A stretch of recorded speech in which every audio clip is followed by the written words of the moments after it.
Plaza. We're happy to be here, happy to be heading up this forum again tonight. This is the third one in a series, so we're so excited that so many of you have come out to join us. Consider it as an initiative of the Berks County Community Foundation, and tonight's forum is sponsored by the Berks County Bar Association. I am Karen Millette, so pleased to be here with you tonight. I'm an anchor and reporter with WFMB TV, and tonight I'll be moderating this discussion on the future of marijuana and the laws governing it here in Pennsylvania. Consider it as a panel discussion. It's a program designed to promote thoughtful dialogue on divisive local and national issues while maintaining civility among the participants. So all of us hoping to be civil this evening. There are several ways that we can attempt to remain civil. We do not allow applause from the audience during the discussion. We do not regard these forums as debates that result in someone winning from either side or from perhaps many of the sides. Instead, we think of it as a conversation. This forum is not about advocating for or against marijuana. We are here to discuss the issue and what is at stake, especially for us locally in Berks County and nationally for the state of Pennsylvania. Because of that, we have also all agreed to address each other by our first names to make it a casual conversation. The considerate co-chairs have civility bells, which they will ring if a participant says something impolite or personally disparaging of someone else. I don't expect it to be in use this evening, but we have it, and there it is. Thank you so much for the demo there. Yes. The bell momentarily pauses discussion before continuing on in a more civil manner. It can also be rung to signal the audience is reacting in a manner that our co-chairs deem inappropriate. Our co-chairs of this program are State Senator Judy Schwank and Chairman of the Berks County Commissioners, Christian Leinbach. And I do ask you to applaud for them this evening.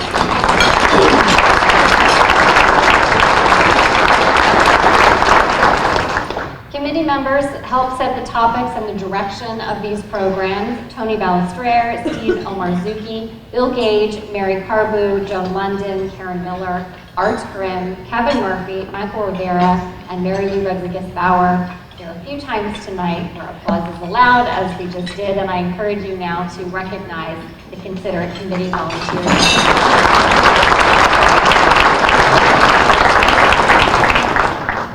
There is going to be a question and answer period toward the end of the conversation so that we can involve you.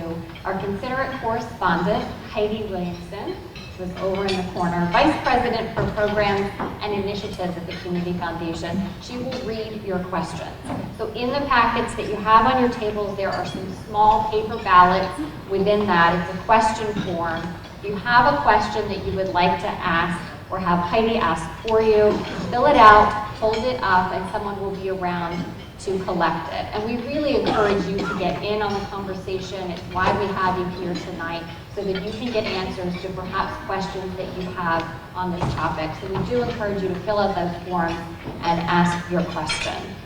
Also with us tonight is David Myers. He's the founding director of the OPAIC Institute for Ethics, Leadership, and Public Service at Albernia University, and Jason Rudrick, Director of Communication at the Community Foundation. They will serve tonight as fact checkers in case that we need something clarified, and also just to make sure that we're all on the same page. The program tonight is being broadcast live by BCTV. Thank you for that. It will be rebroadcast at additional times as well, since you're here this evening. If you'd like to go back and see it again and perhaps listen to a little bit more of the conversation, it will be rebroadcast.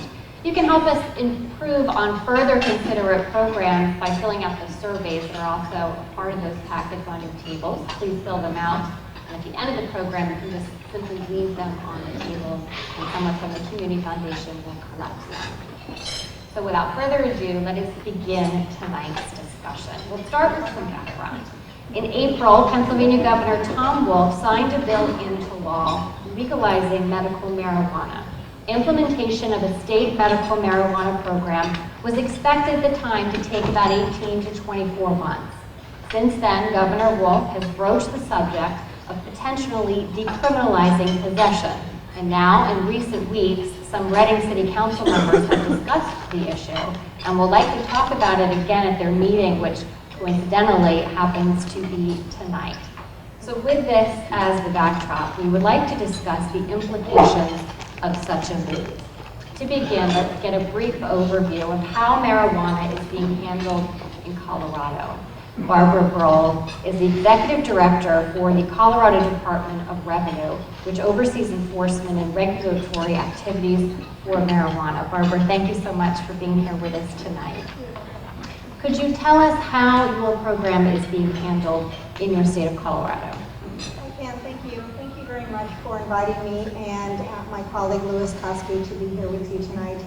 The regulation of marijuana is a very complex issue, and it's one that no one should take lightly, and you really need to think about what you want to accomplish if you choose to legalize marijuana. I have been doing this now, regulating marijuana, for about 5 years, a little over 5 years actually. And the way that it kind of came about in Colorado was this. In the year 2000, the citizens, the voters of the state, decided to put something on the ballot. So it was Amendment 20 that essentially legalized marijuana for medical uses. Many things happened over the next about 9 years that caused storefronts to begin, that started having warehouses opening up, and it began to look more commercialized than the caregiver model that was originally anticipated. So our legislature then determined, okay, if that's what's going to happen, we've got to get our arms around this. And so in 2010, they enacted legislation that built the Marijuana Enforcement Division within my department, which is the Department of Revenue, and they identified a licensing structure, because what they said is if you're going to have individuals that are going to be growing, producing, and selling marijuana, you need to make sure that you are looking into their backgrounds and they're the right people to do this. So what ended up happening with that is we kind of created a two kind of step model. And the first one is a gatekeeping model, and so what we do is very extensive licensing and background checks. So if the individual and the business come in and they want to apply for a licensure, we do really extensive background checks. We do financial background checks, because we follow the money in and out. We also do fingerprint-based FBI background checks as well. And the next step is really on the compliance side, and that is to make sure that they're following all the rules and that they're being as compliant as they need to be. So let me kind of tell you how this came about. So when we were doing this right after 2010, I always say that we ended up about 2,000 businesses in the hole, because there were all these businesses that had begun to operate, and the legislature allowed them to continue to operate while we licensed them. That was very difficult. And so what we had to do is we put together a group of folks. We did a lot of work, but we did not have, and I'm going to emphasize this more every time we speak, a good sustainable funding model. And if you don't have a funding model to sustain your regulatory program, it has no chance of working. So it really wasn't working well, and we had a really bad audit. And what you'll hear from me are the everything, warts and all. I'm an implementer. I was a regulator, and so I regulate. I really do not have a position opposing or proposing this. I just implement and regulate. So we had a really bad audit. We were able to go in and demonstrate that we needed a good, sustainable funding model. At the same time, we were going through the legalization model and the ballot initiative model of Amendment 64. We knew that that was coming through. I watched those polls every day because I knew that was coming to my department as well. And in November of 2012, the voters voted at 55 to 45 to allow for marijuana to be legal in the state of Colorado for non-medical use, non-medical purposes. They set it up in a tiered system as well. So we had also the requirement for licensure of cultivators, licensure for products manufacturers, so they could make candies and cakes and whatevers. And so all of that is in the Constitution. And then the third thing was to allow for a place to sell that, and then labs, because we finally realized, and it became very clear, and I was talking to Judy at the table, it's kind of a model of continuous improvement. You're not going to get everything right the first time out of the gate, so you're going to have to put together a model that allows you to continuously improve and fix things as we find them. So we determined that we needed to have a lab system. We needed to have this product tested. So we began working through all of that. Now, this was a pretty daunting task. We were the first in the world to implement anything like this, because every place else where they have implemented a kind of a decriminalization process, they have done it in a way that doesn't also allow for a legal way to obtain marijuana. So even in Amsterdam, it's coming off the black market. So we had to create a whole model and a whole infrastructure. Now, we didn't have a model to follow, so what we did is we looked to see what would we want to do. We kept talking to the feds, and the Department of Justice wasn't giving a lot of guidance at that time, and didn't until August of 2013. But in the meantime, what we did is we determined that we had to have some guideposts. And our guideposts were these. We were going to do everything we could to keep us out of the hands of children, out of the hands of criminals, and out of other states. And that proved to be the guiding principles for every statute that we enacted, every rule that we enacted, every process, everything. So what the governor did is, after the election, he set up an executive order establishing a task force. And I was one of the two co-chairs of that task force. And we were charged with identifying the issues for implementation and coming up with recommendations for the governor, the General Assembly, and the Attorney General. It was an incredible model that really has served us well to this day. It included members of the industry, members of the campaign, law enforcement, medical professionals, addiction counselors, parents groups, educators, other members of the cabinet, other departments, because we needed to bring in agriculture, we needed to bring in public safety, we needed to bring in a number of entities. And what we were to do was really think this through. So to have those diverse stakeholders in a room, thinking this through, arguing it out, debating it, coming up with the right solution was really empowering. And it was one of those things that we used to this day. I will tell you that it hasn't been without some little kinks. One of the things that we found was that we had some problems with edibles.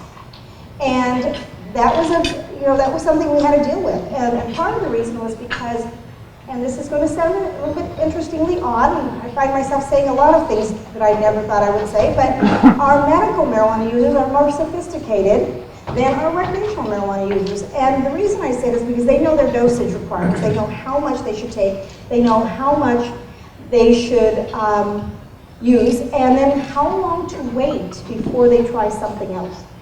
Well, what happened is with because we had a constitutional scholar also on our task force, and he said that we could not limit this just to in-state residents, that the amendment itself didn't allow for that. So we had to allow out-of-state residents to come in and also purchase. And so what Amendment 64 did is it allowed the purchase and possession and use of 1 ounce or its equivalent of marijuana. It also allowed for individuals over the age of 21 to grow their own marijuana, 6 plants or less in their home or basement or garage. And it also set up that model. So what we were attempting to do with all that was figure out then how to make those piece parts kind of work together. And so in doing that, we identified that as people were coming into the state, they really didn't have a place to consume. Because Amendment 64 also said you cannot consume openly or in public or in a way that endangers others. So they couldn't smoke, which is what they were used to doing if they had done that before. They could only consume edibles. Well, one of the things that we found was, and one of the issues that we identified was an individual had bought a cookie. He had a cookie that was about 6 servings. Now, I don't know about all of you, but a cookie this big is not 6 servings to me. It's at least maybe 1. And so it was not intuitive that they had to be broken into 6 serving sizes. So this individual took a chunk and didn't feel anything, took another chunk, didn't feel anything. Before you know it, he consumed the whole thing and ultimately did jump off of his balcony and he died. And so we decided we've got to get this group back together. So the way that we use our working groups is not only to implement rules and regulations after statutory changes, but when we identify a problem. So because of the way that we were working, we got this group together again. We have medical professionals, we had a number of folks in there, and we continue to do that. We have law enforcement, other departments, industry, parents groups. We even had school resource officers, because we think it's really important to get this diversity of opinion in around the same table so we can come up with the best solution. And what that ends up doing is we have enough debate and discussion and evaluation at that table that when we get to real rulemaking, it's really pretty simple because we've ironed everything out at that point. Does a couple things. One, it comes up with a really good solution, and two, it allows for the industry to more readily, voluntarily comply, because it's better for us and cheaper for us in regulation. Now let me tell you the kind of rules that we put in place with regard to edibles, because I think it's a really key thing. And the first thing that we did that went into play in February of this year was we said each serving can only be 10 milligrams of THC. And an entire edible can be no more than 100 milligrams of THC. But it has to be scored. Like, think of a candy bar that is scored, or something like, I don't want to say the names of them because they might get creepy, that you can just kind of break apart. So it was very clear that those were individual servings. Labeling had to also be identified. It had to say what the serving size was, how much THC, what was the potency. It had to identify whether it had been tested for potency, homogeneity, making sure that everything was evenly distributed in there, those kinds of things. And so that was the first set of rules that went into place on February 1st. We just recently, on October 1st, implemented another set this year, and those are even more comprehensive. And what those are is it introduced a universal symbol. So because school resource officers came to and talked to us and said, we don't, when the students are walking down the hall, I don't know what they're eating.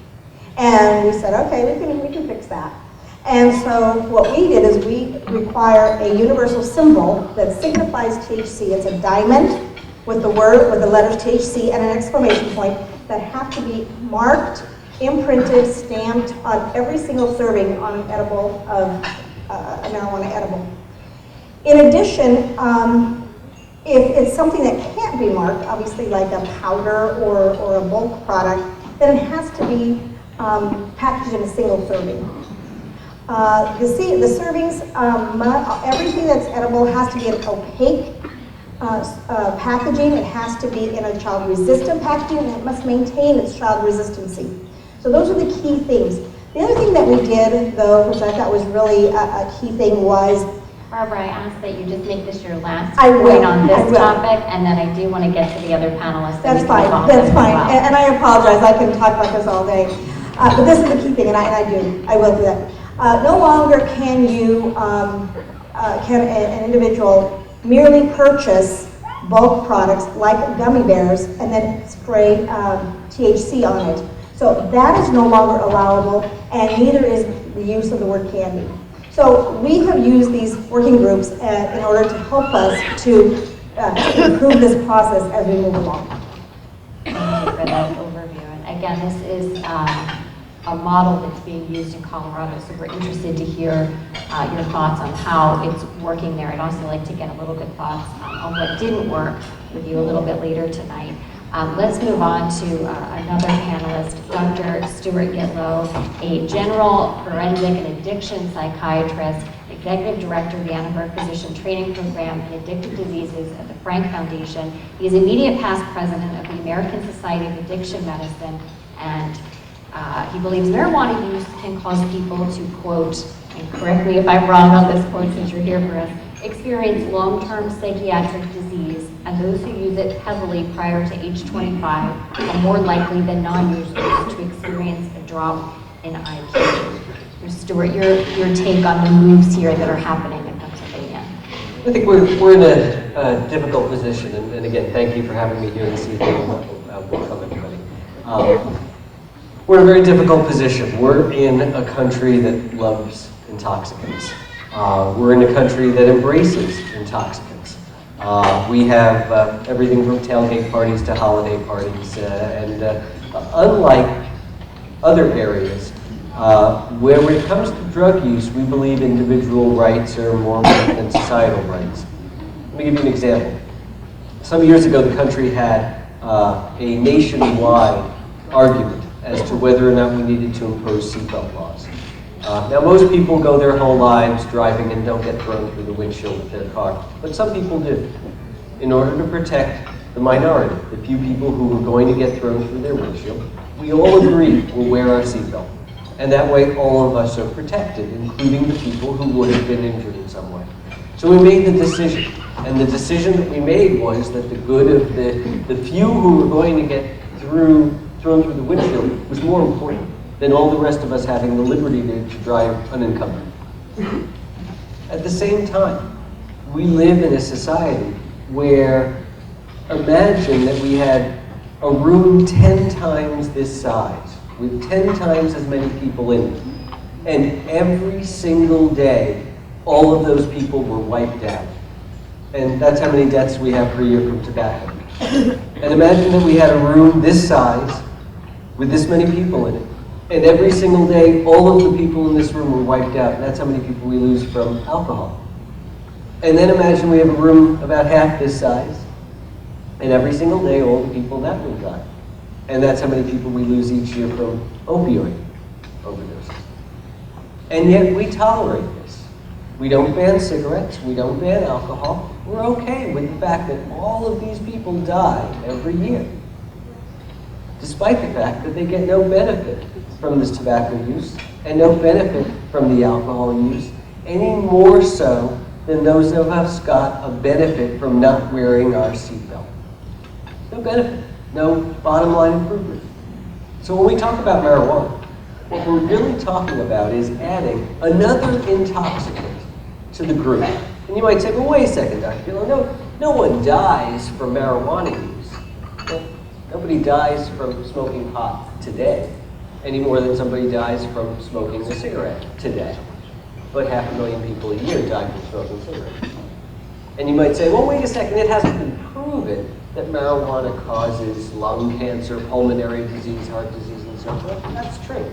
I suppose we can be a nation of guinea pigs and go through what we went through in the 1920s and do that all over again and just wait and find out whether or not the amount of tar in marijuana, which is much higher than it is in an average cigarette, will cause the same problems. I sort of expect it will. I think everybody here probably expects it will, but it hasn't been proven yet. So let's look at what it has been proven to do. Imagine a room this size. Everybody in here is about 17, using marijuana at the average social rate of a 17-year-old meeting pretty much every day. And I would expect that many people in this room would be able to do that and go through their life and not have a significant hardship. But there will be 3 people sitting at that table over there who get psychotic as a result of their use and end up needing hospitalization and lifelong care. 3 people who otherwise wouldn't have had that happen. There will be about 15 people in the room, roughly 2 tables, who are going to have significant psychiatric hardship as a result of their marijuana use that they wouldn't have had otherwise. 15 people who are going to require medication, hospitalization, who are not going to be productive, who are not going to be participating in our society. And again, the people at the other tables might be okay. Is it worth the trade-off? Is it worth a couple of tables full of kids in order for the other kids to do what? Get high? That's really what the trade-off is. All we're saying is we want everybody to be able to get high, and if we have to trade off 2 tables full of kids, so be it. That's okay. I don't think that's fair. I don't think it's the direction as a society that we want to go. And I recognize fully that the other people might do everything the licensed beverage industry wants us to do. Drink in moderation. Don't drive drunk. Don't do anything bad. If you're going to smoke pot in moderation, at home. Don't impact anybody by your use. And if, in fact, everybody who drank followed that instruction, the alcohol companies wouldn't be in business because they wouldn't have enough customers. They are in business because a significant percentage of people don't use in moderation. And that's what the marijuana industry is counting on, that there will be a significant group of people who don't use in moderation. And again, that's the trade-off. So that's one piece of the puzzle. The other piece of the puzzle is that the American public has been sold a bill of goods, mostly by their own legislatures. You all think there's such a thing as medical marijuana. The medical community recognizes there's no such thing as medical marijuana. Marijuana has never, as a plant, been demonstrated to have a beneficial value to the level that the FDA requires for a drug to be approved for medical use for anything. There's not a guideline out there for physicians saying you should recommend marijuana to your patients for disease X, Y, or Z, because there is no disease for which it's been demonstrated to have a benefit at least as good as aspirin. Now, speaking of aspirin, I don't tell my patients if they have a headache, they should go out, strip willow bark off a willow tree, crush it up, toast it, and smoke it. The reason I don't tell them that is that even though willow bark contains salicylate, which works for a headache, I don't want them ingesting the other 300 or 400 molecules that are contained in willow bark. So if I did want them to get something out of marijuana, and I might one day, I would ask them to look at some component of marijuana, say cannabidiol, CBD, which might one day be demonstrated to have value for some things, say childhood epilepsy, in which case we can distribute it in a dosage that is appropriate, in a manner that we use for medications in every other disease that we know. And we would write a prescription the same as we do for anything else. We wouldn't say, smoke up.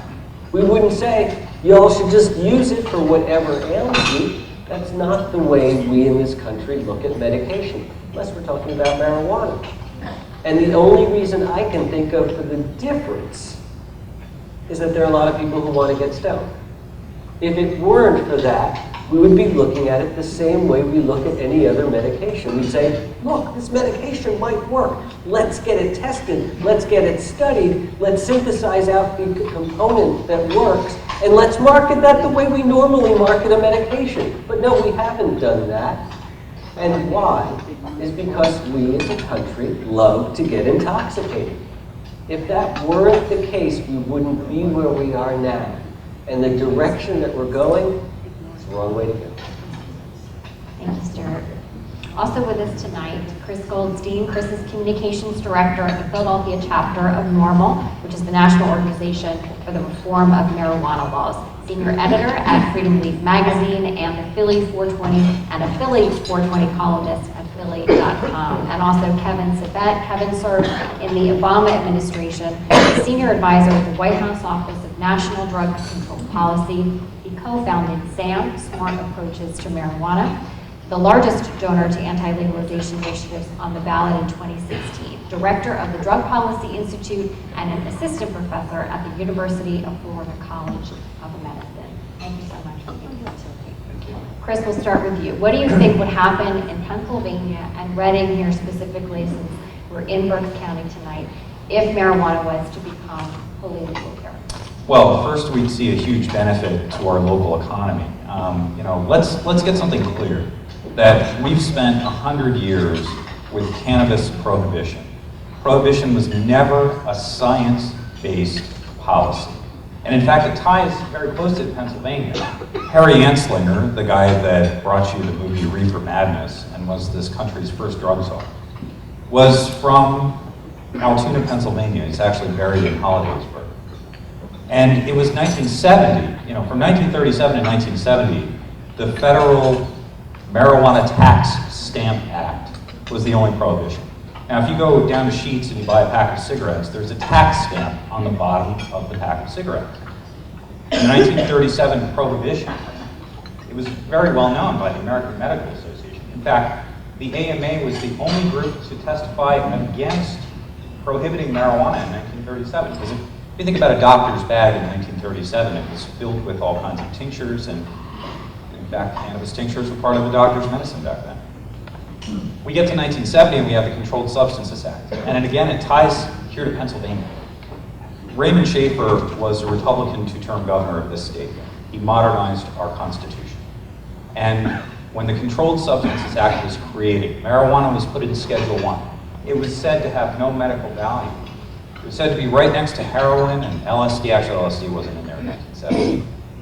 And they gave Governor Schaefer a commission to study whether marijuana belonged in Schedule 1. Governor Schaefer took congressmen and psychologists and doctors, and he traveled the country, and they went to 14 states, and they watched people smoke marijuana for medicine and for spiritual use and for fun.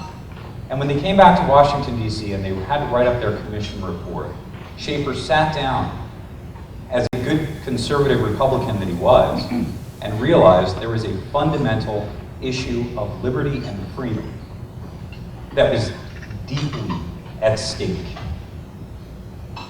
I used to be in public radio, and the University of Virginia holds the White House office tapes from the Nixon administration. So I pulled the tapes the day Schaefer went into the White House. Nixon was not a guy who was known to curse, and he was very upset in this meeting. You can hear him throw the report into the trash can. You can actually hear the audio of the report hitting the trash can.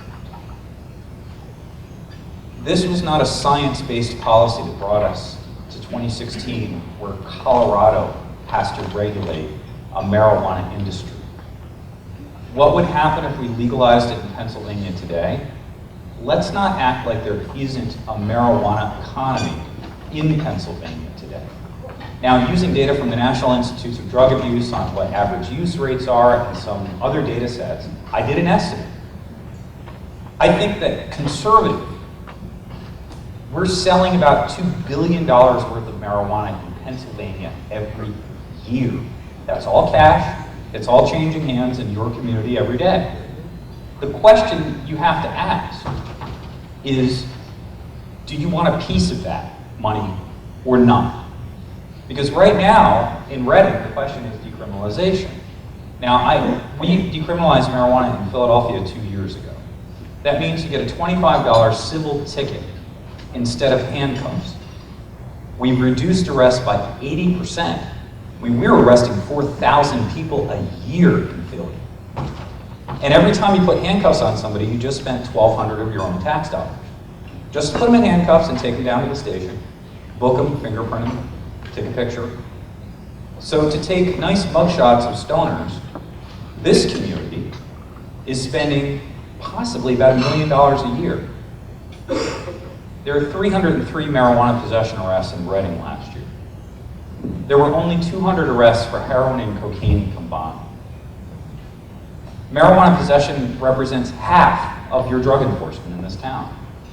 You have to ask yourself, is it worth it? When other states like Colorado are bringing in tax revenue, but when they are not ruining the lives of young people with permanent criminal records, is it worth it to you to spend that money locking up your young people, harassing otherwise law-abiding citizens? I don't think it is. I don't think it's worth it to the taxpayers of Pennsylvania to arrest 18,000 people a year for something that is perfectly legal a few hours away in Washington, D.C. So decriminalization, for me, what Reading is thinking about doing is reducing penalties. That's a good step, but it's not the end goal. I'm in this not for money. I'm in this for social justice. I'm in this to stop what I see is a real problem with our healthcare system, with our criminal justice system, and what is carrying over into a lot of corruption because of it. So when we talk about decriminalizing marijuana in Reading, it's very simple. If you can reduce marijuana arrests by 80% in this town, you can have $500,000 extra dollars in your public safety budget next year. That's up to you. Thank you, Chris. Kevin, you have argued for removing criminal penalties for low-level marijuana use, but have opposed full legalization. Your thoughts on what's happening? Thank you. I want to thank the, you all hear me okay?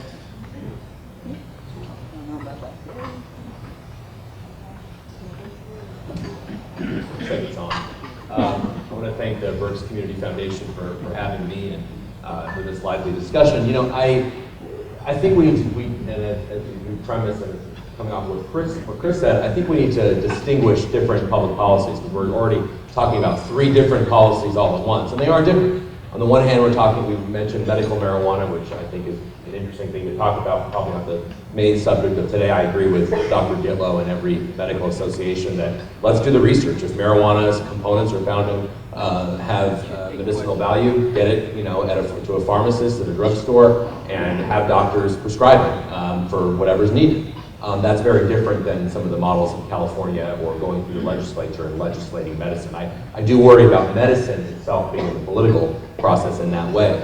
But we also are talking about two other in my mind, more interesting, which are decriminalization for personal use among adults and full legalization, say, for example, Colorado style. Those are very different policies with very different implications. And I am in agreement with Chris on this one, that we don't want to see lives wrecked. We don't want to see criminal records for low-level use. We want to give people another chance, not just based on if they can hire a fancy lawyer, but really based on social justice. We don't want to penalize a 25-year-old when they're looking for a job for something they did when they were 16 or 17 and hurt their chances of getting involved in the economy. So that I think we need to do, and I think for many years this country went too far in the reefer madness kind of stuff and in sort of over relying on criminal penalties, and I think the criminal justice system as a whole needs to be looked at for multiple things. I mean, if we really cared about getting people out of prison and criminal records, actually we would not be talking about marijuana, because that's such a small proportion of anybody in somebody in prison for only you having a joint. We will be talking about a lot of other things and other kinds of reforms that I think should happen, and many people think should happen. It's become mainstream. But I think that's very different than this issue of full legalization. And as we talk about history in 1937 and 1970, I'm thinking about the 30s and 40s also. And I remember that probably groups like this met in the 20s, 30s, and 40s, and they talked about a drug that they were told by an industry was harmless, non-addictive, really had not many downsides, an industry that said they would never target children, an industry that said that they were trying to only promote responsible adult use. And of course that was the tobacco industry. We lived with that nightmare for a century. Why we have such short memories as Americans, I don't know. But I feel like we are in many ways back in history talking like we were in the 20s, 30s, and 40s and pretending that we were going to have a responsible industry that would of course never target kids and of course would never advertise things that are kid-friendly and would of course never rely on addiction. And as Dr. Gitlow said, absolutely, the economics of this is very simple. These industries, pharma, by the way, and they did this with OxyContin when they went into the coal country and sold what they said was a harmless drug of OxyContin, non-addictive, in the mid-90s to the coal miners with pain, alcohol or tobacco. These are industries that rely on addiction for profit. And you don't get addicted to any drug if you start using it when you're an adult. I'm sorry, you don't. It's very low likelihood. If you never touch alcohol by 25, it is very low likelihood you'll ever be addicted. So these industries necessarily have to target young people. Why are we having ever a discussion about gummy bears with marijuana? Why is that even, it's like we're supposed to think that that's, sort of positive, that, well, we finally made it so that they wouldn't get the gummy bears that kids use and they didn't spray THC.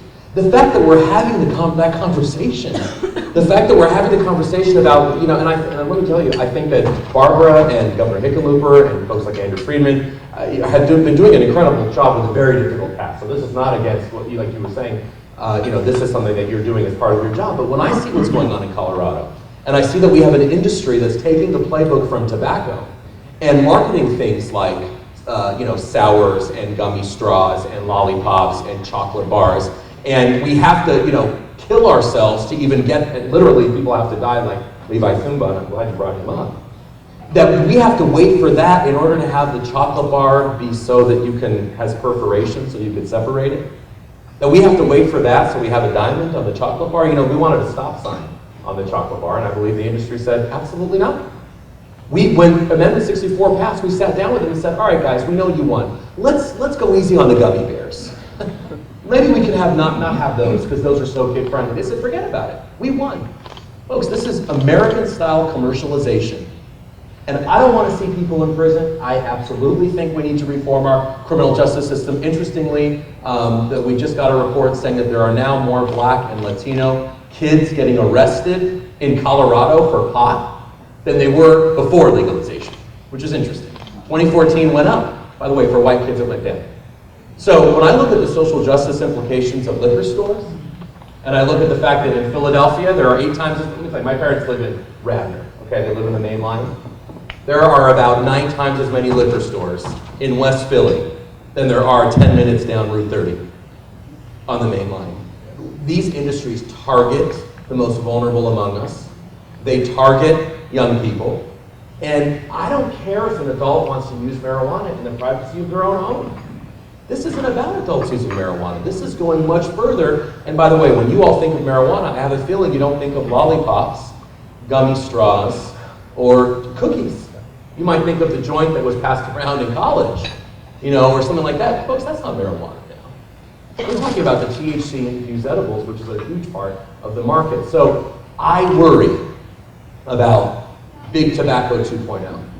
I worry about another industry that is going to be, we have folks working who sat on that commission, and they were thankful for your leadership, Barbara, but they were up against these massive law firms and venture capitalists. Folks, marijuana is not about Cheech and Chong anymore. I hate to break it to you. It's about Wall Street and Silicon Valley. And I'm not saying, Chris, that's part of you, but you know what? NORML really isn't. It's a part of the equation as much when it comes to, it's more of a user rights organization. It's not funding. Yeah, and I'm very glad. For sure. Yeah, and I'm glad they're not funding. But we're talking a little bit about who targets people. I think it was. Would you let him finish? Sure. What I'm going to commend NORML, actually, and say that thankfully you're not part of the vast majority of that's actually the industry that's moving this policy in this country right now. If you look at the funders of California legalization, it's all Silicon Valley. Well, why is that, folks? This is about money. It's not about the joint. It's not about adults smoking. I don't care what an adult does. It's about money. And when it becomes about money, it becomes about advertising. When it becomes about advertising, there's a reason why Philip Morris made candy cigarettes, folks. And they weren't targeting your age group, no offense. They were targeting your kids with a developing brain, the kids whose brains are forming preferences and lifelong brand loyalty.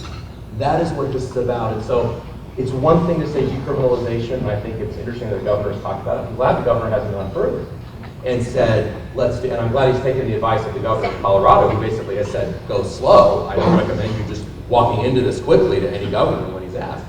And because we are going to wake up at some point, I think, when maybe 5 years, 50 or 100, from this nightmare like we have for tobacco, and say, what we're saying about tobacco before, what were they thinking? Smoking in restaurants? That's on the ballot now in Denver. Smoking pot in bars. They said this is for private use. Now it's on the ballot 2 years later. This is an out-of-control industry that is, hard enough time for folks in government to be dealing with. It's not their issue. The issue is that it's an industry that wants to make money, and I think we need to go, at the very least, go slowly, much slowly, more slowly than we are. Chris, is it about money? Well, certainly American business is about money, and I think it's funny to look at these things in context and say that we have, the Substance Abuse and Mental Health Administration just gathered data on how many people are getting prescribed opiates and tranquilizers and sedatives, and it was shocking to find that 145 million Americans were prescribed these things. So when we talk about the FDA being the gatekeeper of what good medication is, I see quite the opposite. I see the bodies that are out there in the opiate addiction crisis as a direct result of bad government regulation and large industries like the pharmaceutical industry working hand in hand with the FDA to bring us what we have today. When you talk about addiction being something that's built amongst young people, that's not what's happening with the opiate addiction crisis today. And what's clear about medical marijuana, and I don't want these two gentlemen to misconstrue what Act 16 is here in Pennsylvania. They both said that it's smoke. Now look, Act 16 in Pennsylvania, they were very careful not to have any smoked marijuana. I don't agree with that, but you won't be able to get smoked marijuana in Pennsylvania. Now 90% of Pennsylvanians agreed with passing a medical marijuana law. And I think maybe they thought about rolling it up and smoking, but that's not what you get here. But why would we double down on another industry? Yes, it's been terrible. Purdue Pharma, like I said, they went into cold country. I helped write the prescription drug prevention strategy for the Obama administration. We consume something like 90-some% of the world's painkillers, and yet we're such a small proportion of the population. It's not like we have more pain in the U.S. than others. It's because of this out-of-control industry. Advertising, you can't watch television without seeing a pharmaceutical ad. Advertising, pushing this within legitimate channels. I don't want to make the marijuana industry a legitimate player in state capitals. like they unfortunately already are in Denver and Olympia and some other places. Because I think it's going to be doubling down on the same tragedy that we've had with the pharmaceutical industry. Well, you know, Kevin, I was out camping at Occupy Wall Street, and I hope that you will join me in a tent there one day, because the idea that all of America well, it might, it's not a very big tent, but the idea that America who cash their checks at Wells Fargo, shop at Walmart, go home and watch TV on their Comcast box, are afraid of big business doesn't seem to be right to me. It should be. Because look at Philip Morris and R.J. Reynolds. That's my point. No, those are two big businesses. And again, I think that we interact with these. Now, what happens to the marijuana industry in the future, I think is what you're asking. Now, what we've attempted to do is take an artisan sort of an industry, which has a lot of investment capital in it now, small businesses. Pennsylvania will actually be the first state, our Act 16 is the first state in the country to allow publicly traded corporations to bid on and win our marijuana production license. So you can't do that in Colorado. Can a publicly traded company own a license in Colorado right now? No, they can't. Yeah. Up until this year, you had to be a resident of the state of Colorado in order to actually be a licensee to own a business.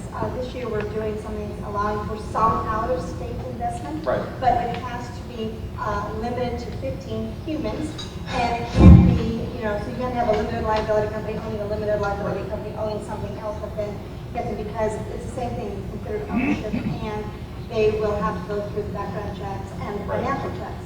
But I wanted to talk about something else, and I want to just be really, really clear here on a couple things. Number one, nobody is advocating for child use.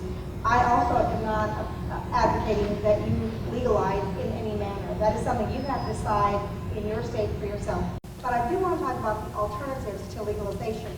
So if you don't have, so let me tell you what is going on in Colorado that is the problem. Did you ask me to ask you a problem? We have a pretty flourishing gray market there, and the reason is because it is not just, marijuana is not just grown by licensees. I can control the licensees. They have a lot invested in it. I have 71 to growing to 100 people that are managing this, that are all, most of them are police officers, are post-certified. They make sure that this industry complies with regulations, and if it doesn't, I take action. I can issue an order of summary suspension, which means I can shut it down right then if they're doing something egregious. I can issue, yes, many times. And have there been pesticides and recalls? Oh yeah, and we've been doing all of that. That's the whole point. That's what regulation is. And so as a result, I've done orders to show cause. I bring them in, and I require them to come in and have an order them to show cause why their license should not be put at risk or be revoked based on certain things. So we have a lot of that. Now, I get that where you're going, what your argument is that's considered, like big tobacco. But I want you to think of the alternative. The alternative to that is this gray market. Individuals who are just growing outside of a licensed structure that don't check for underage compliance, don't test to make sure there aren't pesticides or potency, that don't do any of those things and have their own.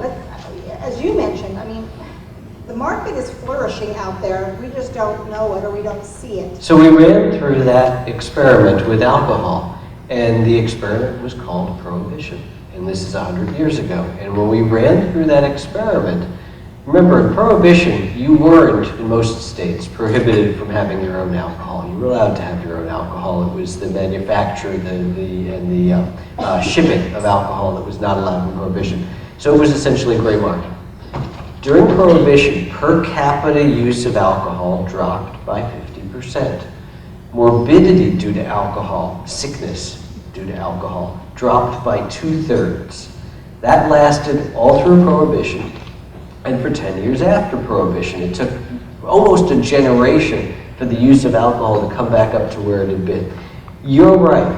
The people who are buying gray market alcohol back during prohibition sometimes got wood alcohol, they sometimes got alcohol that wasn't properly made, and some of them died from it. No question that there was morbidity and mortality. But when you doubled the number after prohibition ended, the number of deaths and the amount of sickness rose. So what I'm trying to get to is when we talk about black market and gray market, if you want to have any inroad into that, you can't allow for a lax capability for people to grow.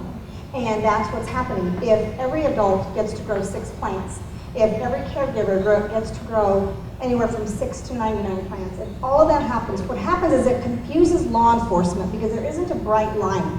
Law enforcement goes out there, and if they knew either a licensed business was legal and everybody else was illegal, that'd be a simple thing for them to be able to do. Now, we're asking them to do so many other things and make so many other evaluations, and that's what's difficult, and that's what keeps it going. And if we ever want to make any inroads into that gray market or black market, we have to take it out of the hands of people that just get to grow it and then hide in plain sight. But that's obviously still going to happen even under legalization because they're going to have an age restriction. Well, so there's going to be a gray market for the older sibling to give to the younger and to the friends and under 21. Now, if you get rid of the age, just maybe then you're saying you're not going to have a black market. I think obviously we don't want to do that. Of course not. So I think that's going to be there. And and we've seen, I think, in the last 4 or 5 years, and you may have the numbers on you, this issue of maybe you can talk a little bit further, this sort of the exportation to other states. And you look at the U.S. mail service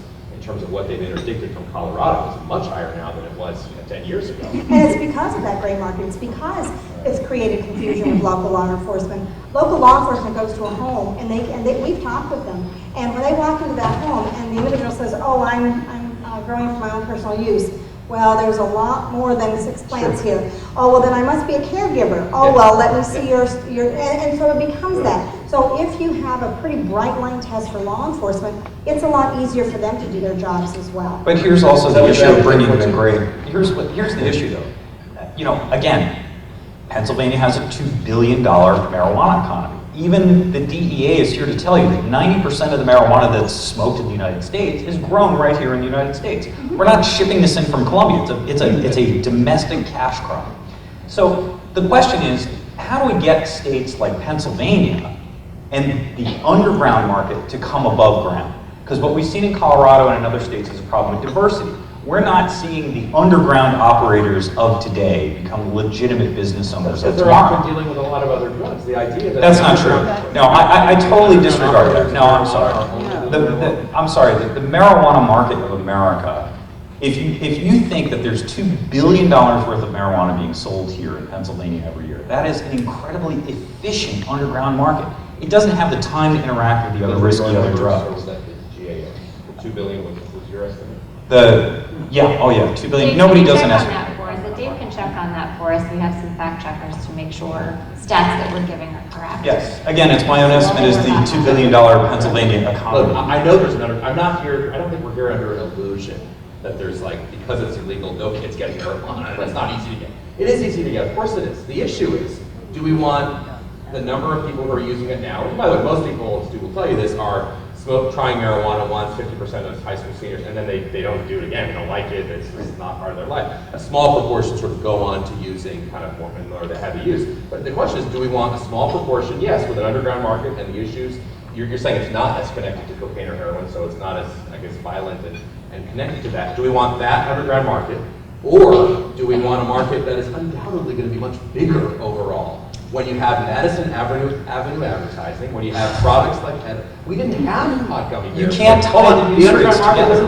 You can't say the kids then move on and don't smoke any marijuana and then say that the But before legalization, we didn't have pot gummies. I'd like Barbara to respond. Absolutely. Medical? Absolutely. That's why they came to be part of the program. They were already there. Yes, medical. I'm saying prior to any kind of regulation, medical or otherwise. Well, I'm sure most of you have heard of pot brownies, right, in the 60s. I mean, it's been That's there. so different. But Pot what they brownies were in the doing, 60s were what they were 10% doing, THC. No, the potency has not gone. what I'm saying though is that Barbara what explain. they've been doing, and they were doing it even before 2010. So before we started with this legalization model, they were buying candy in bulk and then infusing it. They were doing that. So that was part of the model that came in. So, and that was part of the constitutional amendment.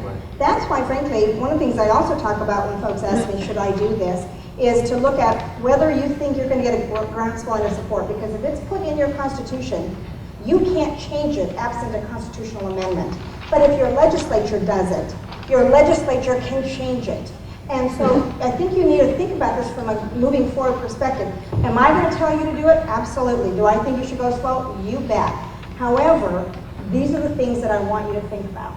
Because if I had the opportunity to go to my legislature and make certain changes, this would be a different model.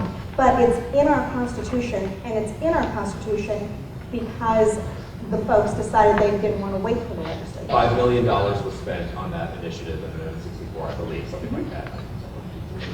On the pro side, almost exclusively the marijuana industry and advocates whose board members are now making money off of the legal market in Colorado and elsewhere. And the opposing team was, those really deep-pocketed teachers and social workers. I mean, that's the problem. Who's opposing marijuana now? I mean, who's opposing marijuana in Arizona? I know that they're cobbled together groups. Small number of people compared to, Sheldon Adelson, the casino magnate. He's given $1 million. That's actually just the largest contributor. I'd like to ask Barbara a question where I want to make sure we get to the audience question. So if we can just move on for a bit, we can get back to that at the end of our final thoughts.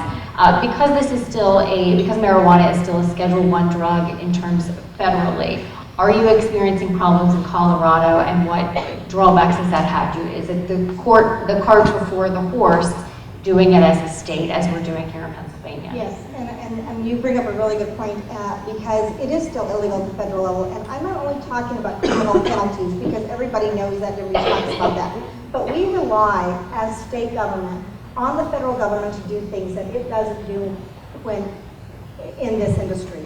And not just banking, which is another thing that people are talking about, and as we like to say, these folks are not necessarily underbanked, they're really under credit card, kinds of purchases. But I'll tell you the biggest issues, and that is, right now, the EPA at the federal level governs pesticide use on crops. Because this is illegal at the federal level, it doesn't have any opinion, or it doesn't provide any guidance. So the state has had to figure that out. And so we've had to work very closely with our Department of Agriculture. We've had to identify those issues and what the resolutions are going to be, and we've had to work really hard on that. FDA, same sort of thing. They provide for a lot of guidance on how to do food and drug safety. That doesn't happen here. And so as a result, your state government is going to pick up some of that. So I will just tell you that many of the things that you are relying upon at the federal level, for example, what we've just talked about here, the 20-year studies that go into pharmaceuticals, doesn't happen here. The studies are not being done now. It's something that, they're being a little bit out of the University of Mississippi. Now with the sort of kind of scheduling, kind of loosening that happened a couple months ago, there is this opportunity for allowing for marijuana to be studied more heavily. However, we're still in the infancy of those kinds of studies. So everything that you rely upon the federal government to do in any other either food product or medicinal kind of environment, you're going to have to pick up at the state level, and we've had to do that. So the irony here is that... Stuart, 1 second. I'm sorry. Yes, go ahead, Jason. So according to a research brief by Rand Corporation, the nationwide marijuana economy is $40 billion. So when you extrapolate that out to Pennsylvania by population, our best guess is the statewide marijuana economy is $1.6 billion. Wasn't that far off. Thanks for the quick math. So the irony of this, wanting to know something like what the FDA and spraying and so forth, is that what we're dealing with is a crop of a drug that has negative and toxic effects to most organ systems in the body, like nicotine, like tobacco. And so the question as to whether or not it would be good or bad to spray it with insecticide that has additional negative consequences to health is sort of ironic, right? I mean, we're sitting here saying, this is really bad for you, but you shouldn't sell it because you've sprayed on something that has some potential for health consequences. No, what you should do is start out by saying, this is really bad for you. Let's just stop while we're ahead. But we haven't gotten there. The pesticide thing is really interesting, because I think that when you observe the underground market today, one of the things I have a concern about for consumers here in Pennsylvania is that states like Colorado are doing Colorado and California, Washington, Oregon, they are testing their products. They're making sure that there's no pesticides. So all of those gray market manufacturers and possibly even legal manufacturers, when their stuff tests with pesticides in it, they ship it right here to the East Coast. Because you can get $400 or $500 an ounce for it. My problem with the patchwork of regulated laws, we're gonna have 9 legal states after November 8th, possibly. Right now we have 4. 5 that are up for. Right, we could have, on November 9th, we could have 5 legal marijuana states. But it won't be legal here. Barbara, you mentioned the ballot initiative, 64, which is what passed in Colorado. Folks, we as voters in Pennsylvania and New Jersey, we can't legalize marijuana here. They got to do that in Colorado. They have ballot initiatives, direct to law, direct democracy. But we have to go through our legislature. Pennsylvania and New Jersey, we don't have a ballot initiative process. We can't ever do that. We can only ask our legislators. Now, half of the country does. It's more deliberative, at least with legislature. In Colorado's case, you have the industry, $5 million versus a couple $100,000. Industries certainly lobby all the time, and we're not going to ask our industries in America to stop having an influence on public policy. You'd have to ask every single industry in the country to stop. But two wrongs don't make a right. Because I can finish and then I'll have to. We have to stop acting like marijuana exists in a vacuum and start putting into context of both American business and healthcare and criminal justice. Now, I see an advantage to marijuana when it comes to medical access as being an alternative for doctors and patients to break free of the FDA pharma system that's killing people with a cycle of pills. It's an alternative. It's a chance to break free of that. When I see decriminalization, it's an alternative to years of criminal justice failure. And when I see the business of marijuana evolving, and there may be some big businesses as well as artisan manufacturers in it, I see it in the context of American business, and I don't see it as a bad thing. Anything to get it above ground is a good thing. Kevin, one last comment from you, and then we're going to turn to the audience. Well, I think the reason why every major medical association disagrees with that and says that we shouldn't, well, most major national organizations do, and there's a president of a few of them there, a former, is that the AMA is not taking the side of NORML. I hate to break it to you.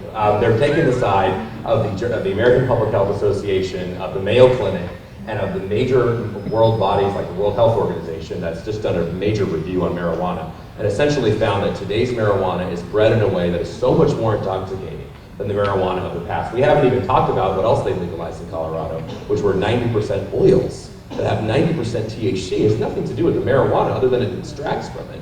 And it is a pure oil of THC. We don't know what that does to the brain. We have no studies on the long-term effects of that. And so I think we do need to reform the current system. I'm not saying everything's hunky-dory and we are ignoring problems. We can't ignore the criminal justice issues that we've had. For too often, marijuana possession can be a gateway to the criminal justice system, which is a bad idea. But we don't solve that by going to one other extreme, which is essentially to mimic the big tobacco model, the big alcohol model, and the big pharma model of allowing the kinds of advertising, promotion, coupons, commercialization, samples, all of the things, special interest lobbies that the marijuana industry is trying to do. Let's reform the laws, but let's keep in mind public health and realize, yes, some kids will try it. Imagine if we had a prevention campaign on marijuana, half of the strength of the anti-tobacco campaign. Kids now think that because marijuana is a plant, that it's natural and it must be fine. I have to remind them that poison ivy is also natural. But the issue is, just because it's natural, today's marijuana is bred in such an unnatural way with the intoxicating effect of THC. These edibles have THC directly, infused or whatever on them, and that's a result of the industry. And let's not go.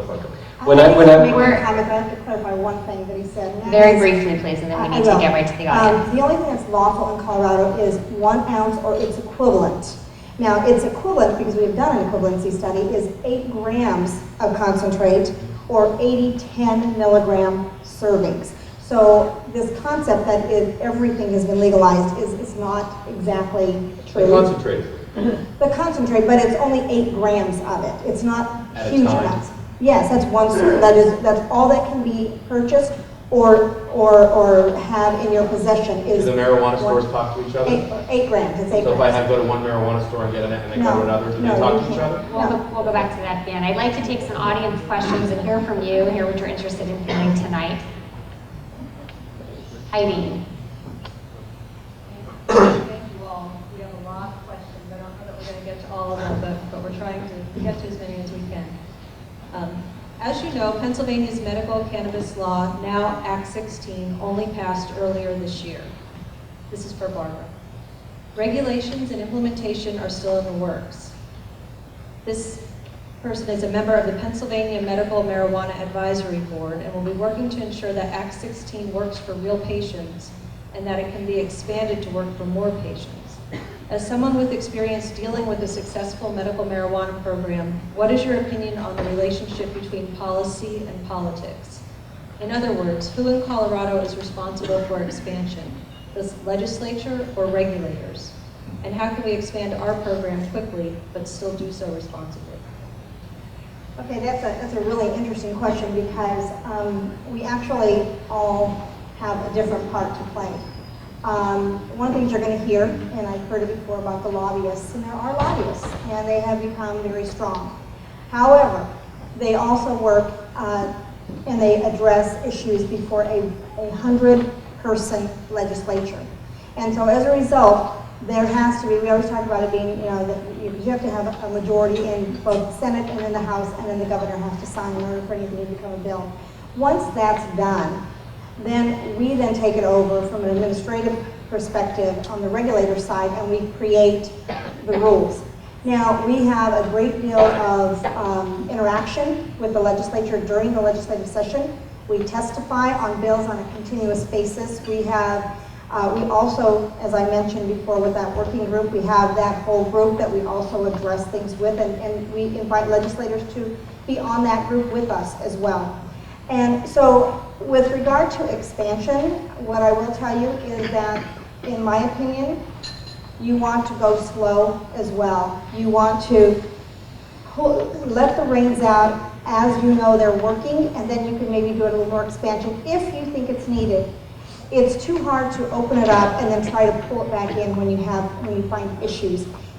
My advice would be to just kind of slowly release the reins as necessary. But it all has to start, the entire thing, I'm a lawyer by training, so the genesis is the amendment, but that's the primary place where you have to identify what the law is. Then the statute has to address that, and the statute has to provide for that authority. But I, as a state licensing authority, have been given great authority to implement these programs, and for the most part, our statutes provide for that, and just ask the department to come up with rules and regulations.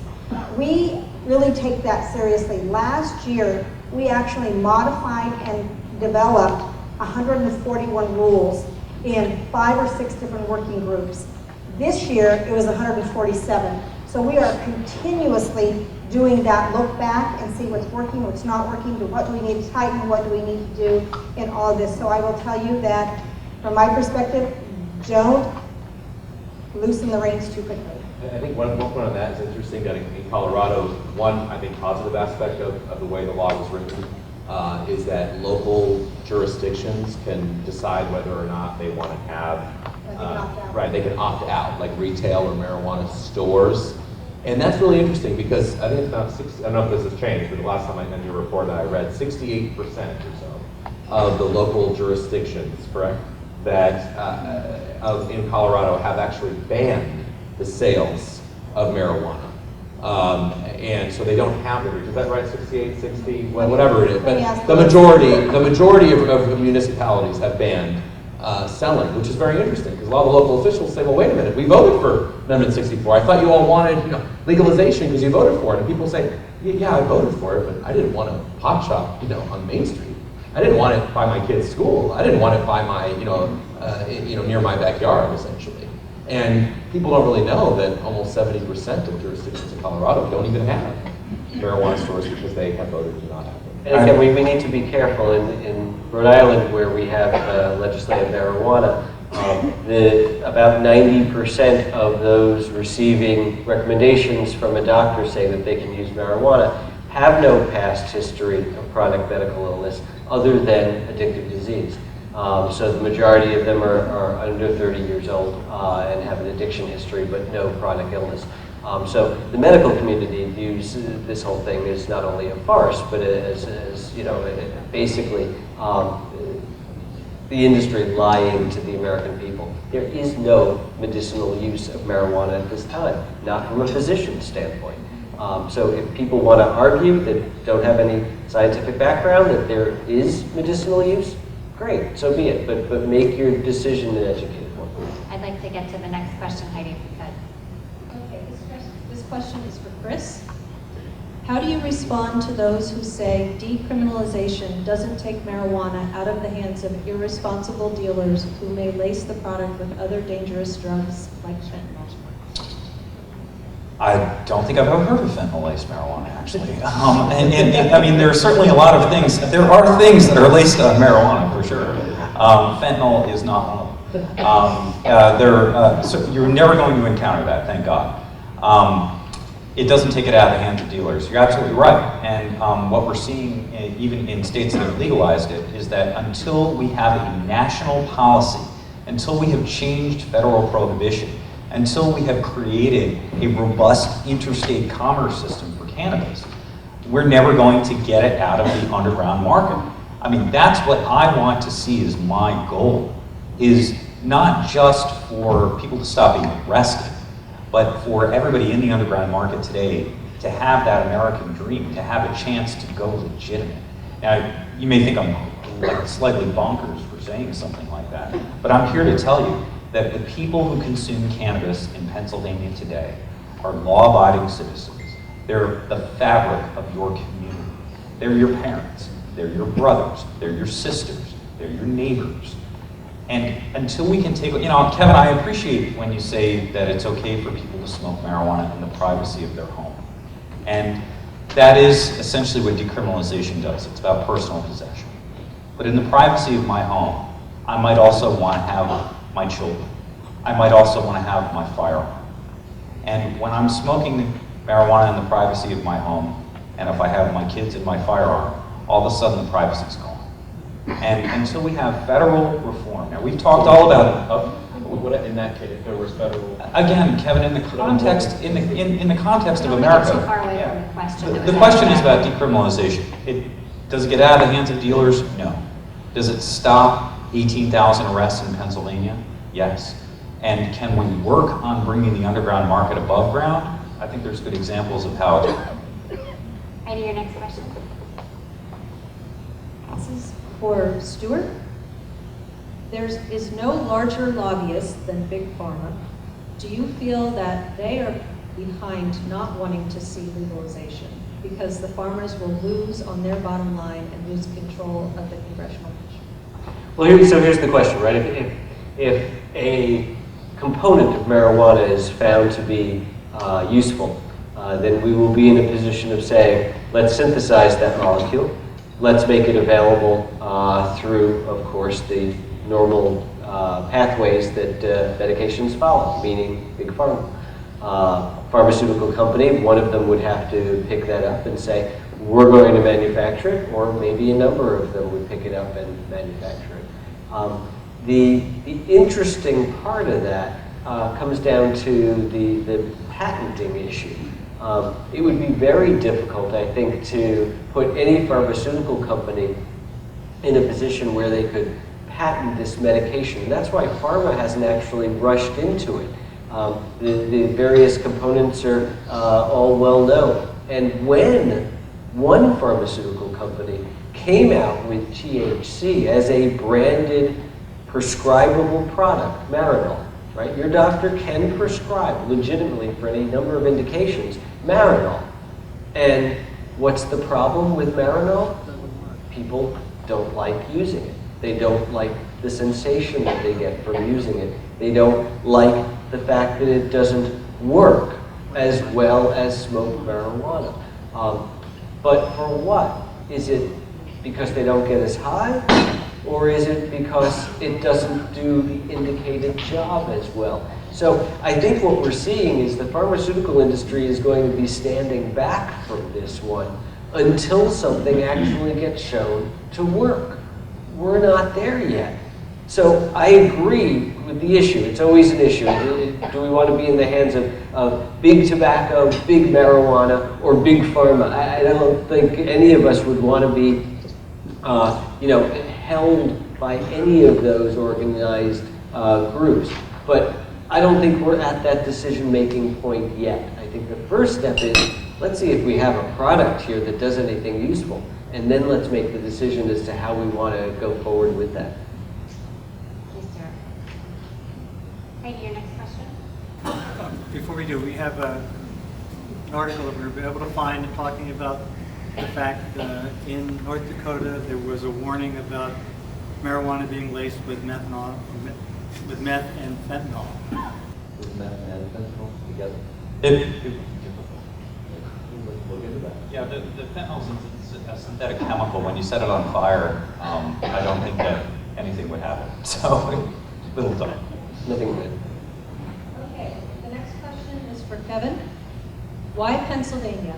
I understand Colorado, California, the West Coast, but why here? Is there a legalization move on this scope in other conservative or moderate states? I feel as though PA is being targeted by legalization groups. They're asking, why am I here? No, I get it. I think that people sort of assume, look, this is a very, let's start. This is a very strategic, very well organized movement of, somewhere between $80 to $100 billion from the, purses of Peter Lewis, the founder of Progressive Insurance, George Soros, and others who are really the ones. Sean Parker, who founded Napster, who's spending like $11 million of his own money in California. It's a very well-funded movement to legalize marijuana. And I think what they've seen is, they start with medical, like Barbara mentioned, the progression starts with medical, to sort of loosen up the attitudes, and then to come into a state like Pennsylvania to just say, let's legalize marijuana. I know that we have a state rep been trying to do that for quite a while, because he calls me a lot, Dalen Leach, and that doesn't go too far here. And so what instead you have to do, from a strategic point of view, from the side I don't agree with, is to instead start with medical to say this is about compassion. No one's against. Who's going to vote against Granny in her wheelchair needing marijuana? Who's going to vote against the kid with 300 seizures a week? Nobody.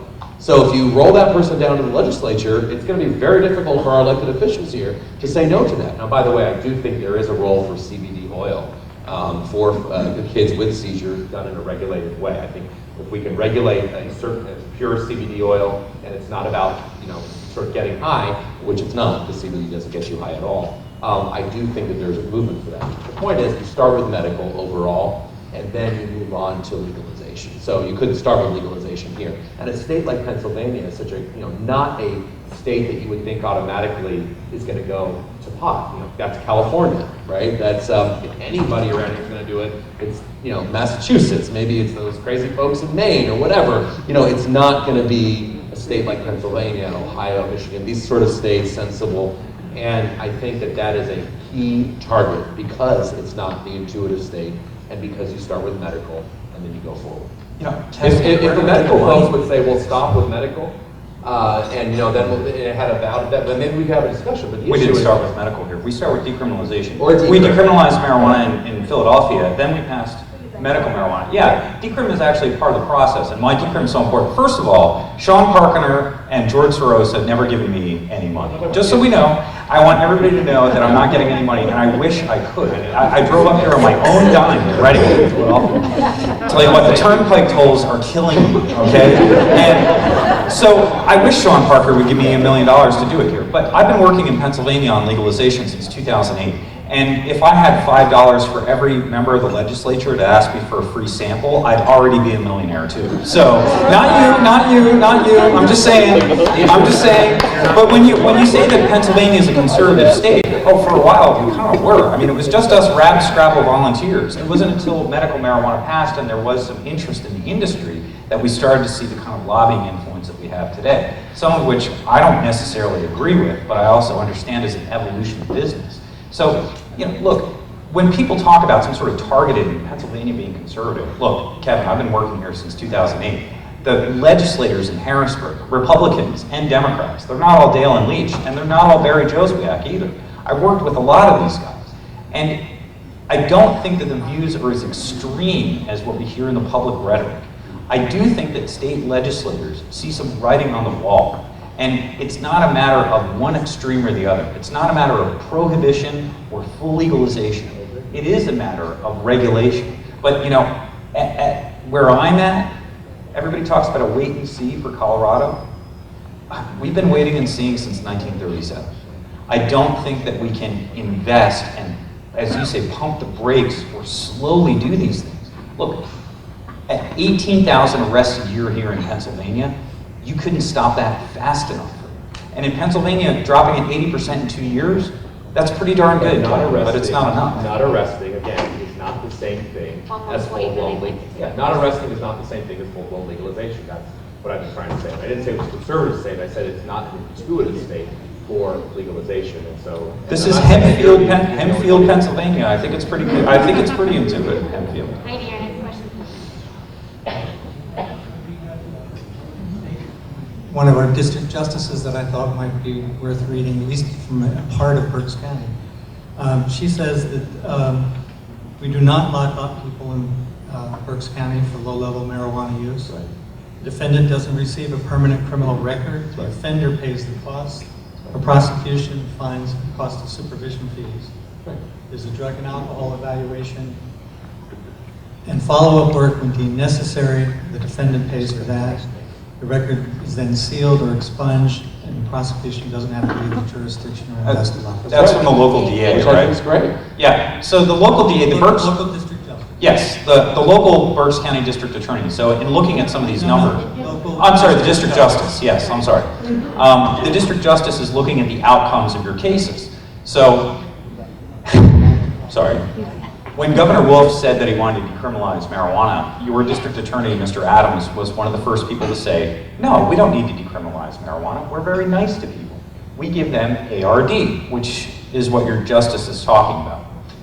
So if you get convicted of possessing marijuana under the state misdemeanor, you have a maximum fine of $500. If you pay the fine, that's split between the city, the state, the county, cut 7 different ways. If you get ARD, you end up paying $1,000 to $1,500, as the justice said, out of pocket. But that all stays in the county. So you tell me, when you say you're being nice to people by giving them ARD, your county's actually cashing a $1,000 check on the heads of these cannabis consumers. So I'm going to be straight with you on this one. 648 arrests in Berks County.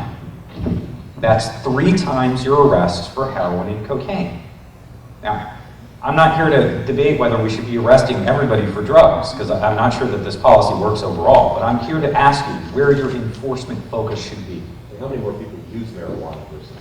145 million Americans, Sam should just showed, are on opiates, sedatives, tranquilizers. But many more people use marijuana. No, many more people are on opiates. In fact, Kevin, I used to think the same We thing. have to move on to another question. Interesting point, thank you for bringing Yeah. that up. Heidi, We're your going to next switch gears here. We're going to switch gears here a little bit. This is for Barbara. What needs to take place to ensure workplace safety and an environment that does not impact work process? Should employers have the right to place restrictions on employee use? Have you had to deal with this in Colorado? Well, actually, they do. And we addressed that when we had the task force. And we actually had a member of the AFL-CIO and a member of the Employers Council. And we talked a lot about that. And the amendment itself also says that nothing in the amendment shall impact an employer's or an employee's rights. And so one of the things that we did during that time was to say, you know, it's really up to the business to determine what kind of allowance they want to make. Do they want to have a zero drug tolerance policy or not?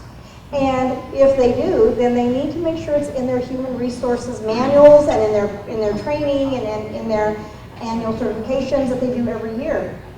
But I will, and I'll tell you, it's alive and well in Colorado. There are businesses that allow it, but there are businesses that don't. Now, if you happen to have a commercial driver's license that is regulated by the Department of Transportation, you cannot have marijuana in your truck. You can't do any of those things, or you will have your license suspended. Now, having said all that, there was a particular case, it's called the Dish versus Coates, or Coates v. Dish case that went up to our state Supreme Court. And this was a very sympathetic defendant, or plaintiff. He had been in an accident years before. He was a quadriplegic. He was in a lot of pain. He was working at Dish Network. He was not exhibiting any signs of impairment, but it was a random drug policy that many of the telecoms have had for many, many years. And they found that he had THC in his system. Now, the one thing I want to make sure you all understand, and we talked about it at our table, is that active delta-9 THC is what causes the highs that we've been talking about. But because THC is stored in the fatty tissues, the metabolites can stay in your system for up to 30 days. Now, I can't tell you, because I don't know the answer as to whether it was the metabolites or the active THC, but the point is, it was THC in his system. He was terminated, he appealed, he went district court, court of appeals, Supreme Court, and the Supreme Court said, no, Dish Network has the right to have a zero drug tolerance policy, and as a result, they upheld that termination. So what I will tell you is that you have to make that decision. If you're going to do that here in Pennsylvania, in your legislation, you should have something in it that identifies whether or not your employers can do that sort of thing. A little bit of an aside, if you're going to have a rental property, you might want to make sure your property owners put that in their leases as well. And so just things like that, it's just one more thing to think about. Remember also, there's two types of impairment that you should be aware of. First type of impairment is the acute impairment that comes with acute intoxication. So there's also chronic impairment in concentration, focus, attention, ability to persist in task that can last for significantly longer than the acute intoxicated period. The difficulty is that if we do a urine or a blood test to determine what your level of THC is, there is no good correlation between the level of THC and the degree of impairment, as there is for alcohol. So with alcohol, you can say you're 0.2, therefore you're very impaired, you shouldn't be anywhere near a car. But for marijuana, there's no number at which you can say that. So what a lot of places have been doing is simply saying, if there's any marijuana there, there's the potential for impairment, and therefore we're just going to say we have a zero tolerance policy, which makes some sense. I think the workplace issue is a sleeping giant in terms of liability, in terms of the impact, because there are the lawsuits, for accidents also at the workplace. One of the largest construction companies also in Colorado just reported last year, the Colorado Springs Gazette, GE Johnson, that they now have to be hiring for the first time outside of the state because they can't get construction workers to pass a drug test and not cheat a drug test. The workplace issue, if anything is actually going to be stopping legalization, one of the biggest things is going to be corporate influence because of workplace liability and safety and the lawsuits and the tort that's going to come out of this. I think if you're a trial lawyer, it's a great time to be one in this space because there's going to be a lot of activity. Well, unless you're like the FBI and you don't care if people smoke marijuana. Time for one last question, and then I'd like to get final thought. We only have a couple minutes left, so if you could please keep that in mind. This question is for Stuart. I would like you to explain why it's been difficult to change the perception that marijuana is safe or medicinal. Again, I think we have a culture that loves the idea, the concept that there may be something that lets us have a good time to become intoxicated and not have any downside from it. And again, there's the older community, everybody say 50 and older, who had Vietnam War era marijuana that was low THC in terms of its percentage, and that had a fairly low degree of risk associated with it.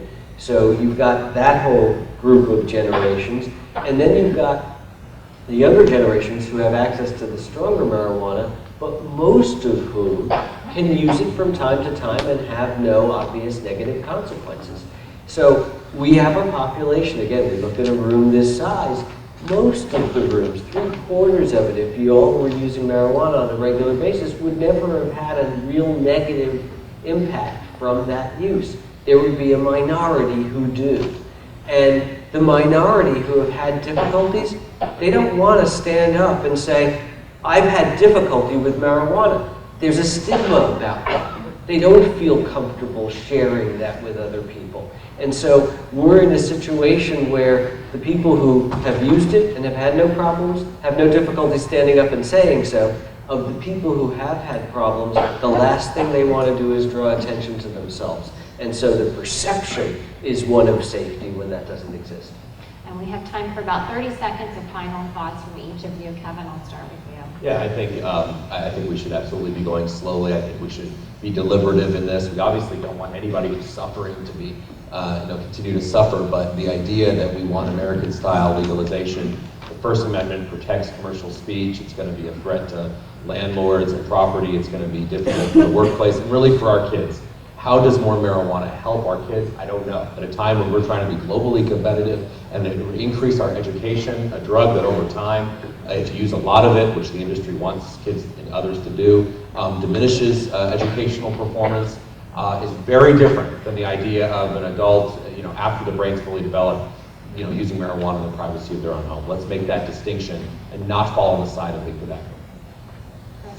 Let's stop discriminating against cannabis consumers out here in America. Let's treat our cannabis consuming neighbors with the respect that they deserve. Let's let this industry bring a benefit to Pennsylvania at a time when we really need it.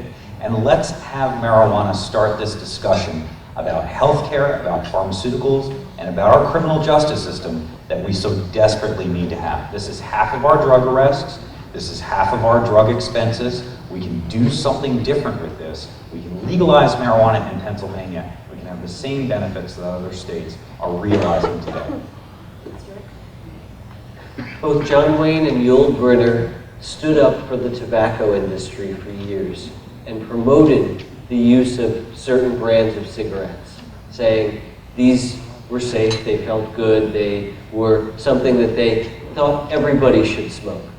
And as they were dying of lung cancer, they looked back and they said, boy, I wish I hadn't done that. Let's not repeat the experiment we've already been through. Let's not put something out there in the hands of everybody saying it's safe when we know from all the research that's already been done that it's not. And let's not put ourselves in the position where 50 years from now, a group of individuals will have to sit there and say, I'm sorry for what I did. And Barbara. Well, things, I'm asked by governments all over the world and all over the country, should we legalize? And I always answer the same way. I can't answer that for you. Only you can answer that for the people that you govern. But know why you're going to legalize if you choose to, because you should be able to set up a baseline. If it's to reduce underage consumption, then start to gather that data. If it's to eradicate or reduce the black market, start gathering that data, because I will tell you it will be hard to get baseline. It will be also hard to really understand that information and to understand once you have legalized whether it's really a change or whether just the destigmatization of this no longer being illegal in your state causes a different kind of reporting activity. And so, as I said, I can't answer that question for you. What I can tell you, though, is that we did this, and when we did this in 2012, 2013, 14, we knew we were the first. We also knew that the whole world was watching. We knew we were under a microscope. And half of the world wanted us to succeed, and the other half wanted us to fail. We take this very seriously in my department. I have a number of folks who we work around the clock, 24/7, for about 2 years to get this to where it started to become, implementable.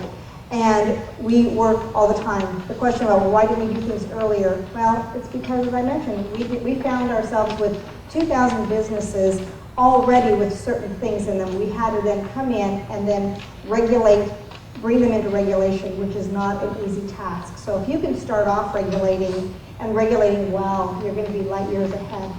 So I will just tell you, we take this job very, very seriously, and I have some type A personalities working for me, and so am I, so we will make sure we don't fail. Barbara, thank you. On behalf of the Community Foundation, thanks to each one of you for being here, to all of you as well. And thank you for taking part in the civil chat. You did not hear the bells, which was fantastic. We'll end tonight in the words of Arthur Parker Palmer. Political civility is not about being polite to each other. It is about reclaiming the power of we the people to come together, debate the common good, and call American democracy back to its highest values amid our differences. Thank you so much for joining us this evening.